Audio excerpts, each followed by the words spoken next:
तू है पानी पानी पानी पानी पानी पानी और तुम भी सानी सानी सानी सानी सानी सानी आ जाओ ಮಂಗಳೂರಿ ಕಡ್ಡಿನ ಅದನ್ನು ಚೆನ್ನಾಗಿ ಕೈಗೆ ಗ್ಲೌಸ್ ಹಾಕ್ಕೊಂಡು ಅದನ್ನು ಸಿಪ್ಪೆ ಸುಲಿಬೇಕು. ಸಿಪ್ಪೆ ಸುಲಿದು ಚಾಕಲ್ಲಿ ಕಟ್ ಮಾಡ್ಕೊಂಡು ತೊಳೆದು 2 ಸಲ ನೀಟಾಗಿ ಎಣಿಸಿಟ್ಟು ಎಣ್ಸಿಗೆ ಒಂದು 2 ಸ್ಪೂನ್ ಎಣ್ಣೆ ಹಾಕಿ ಅದು ಚೆನ್ನಾಗಿ ಹುರ್ಕೋಬೇಕು.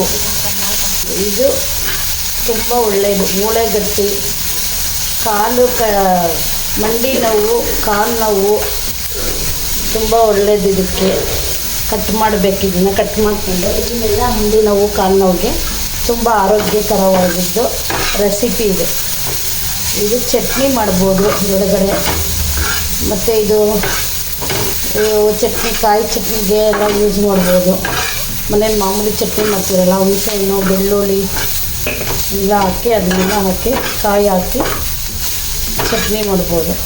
ಇದು ಬೋನ್ಗೊಳ್ಳೆಯದು, ಸೊಂಟು ಬೋನು. ಮತ್ತು ಇವಾಗ ಕಾಲು ಮೂಳೆ ಕಟ್ಟಾಗಿರುತ್ತೆ, ಆ ಮೂಳೆ ಕಟ್ಟಾಗಿರೋದಕ್ಕೂ ಜಜ್ಜಿಬಿಟ್ಟು ಅದನ್ನು ಕಟ್ಟುತ್ತಾರೆ ಬಿಸಿ ಮಾಡಿ. ಅದು ತುಂಬ ಒಳ್ಳೆಯದು. ಬೋನ್ಗಿನ್ನ ತುಂಬ ಒಳ್ಳೆಯದು. ಮಂಡಿ ಚಿಪ್ಪು ನೋವು, ಕಾಲು ನೋವು, ಸೊಂಟದ ನೋವು ಎಲ್ಲವಕ್ಕೂ ತುಂಬ ಒಳ್ಳೆಯದು. ಆರೋಗ್ಯವಾಗಿದ್ದ ಮದ್ದು ಇದು. ಮನೆ ಮದ್ದೇ ಮಾಡ್ಕೋಬೋದು. ಇದಕ್ಕೆ ಸಿಗುತ್ತೆ, ಟ್ಯಾಬ್ಲೆಟ್ ಸಿಗುತ್ತೆ. ಮತ್ತು ಇದ್ರದ್ದೇ ಪುಡಿ ಮಾಡಿಬಿಟ್ಟು ಮೆಡಿಕಲ್ ಸ್ಟೋರಲ್ಲೆಲ್ಲ ಮಾರ್ತಾರೆ. ಆದರೆ ಅದು ಕಾಸ್ಟ್ಲಿ ಇರುತ್ತೆ.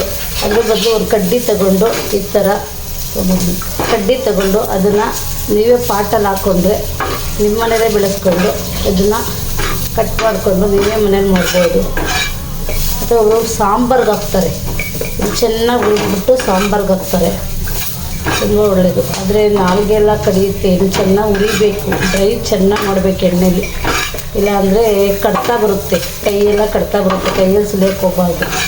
ಒಂದು ಗ್ಲೌಸ್ ಹಾಕೋಬೇಕು, ಎಣ್ಣೆ ಸೋರ್ಕೊಂಡು ಕಟ್ ಮಾಡ್ಕೋಬೇಕು. ಇಲ್ಲ ಅಂದರೆ ಕೈಯಲ್ಲಿ ಚೆನ್ನಾಗಿ ಉರಿಬೇಕು. ಒಟ್ಟಿನಲ್ಲಿ ಇದು ಉರಿದ್ರೆ ಒಳ್ಳೆಯದು.